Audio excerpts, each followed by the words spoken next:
আমাদের জীবনে আহ, কারা ইম্পর্টেন্স না, আমরা আসলে এই বিষয়গুলোর মধ্যে পার্থক্য তেমনটা বুঝতে পারি না।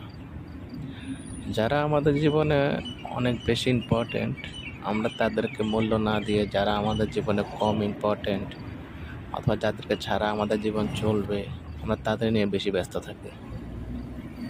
কিন্তু চাইলেই মানুষ বিষয়টাকে ব্যালেন্স করতে পারে। ধরুন আমি একটা গল্প বলি। একটা জারে আপনি মার্বেল এবং যদি কিছু বালু দুইভাবে রাখতে পারেন।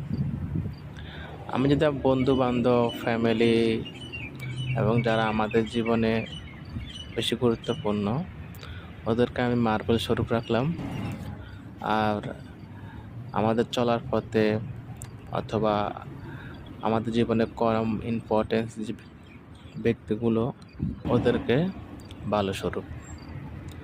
তাহলে আপনি যদি জারের মধ্যে প্রথমে যদি বালুগুলো রেখে দেন, তাহলে পরবর্তী সময়ে আপনি কিন্তু চাইলেও অনেকগুলো মার্বেল রাখতে পারবেন না।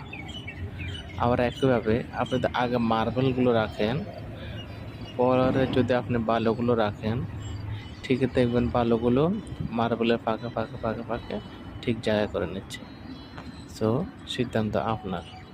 আপনি কাকে ইম্পর্টেন্স দেবেন, কাকে ইম্পর্টেন্স দেবেন না, কাকে আপনার জীবনে ফার্স্ট প্রায়োরিটিতে রাখবেন, কাকে আপনার সেকেন্ড প্রায়োরিটিতে রাখবেন।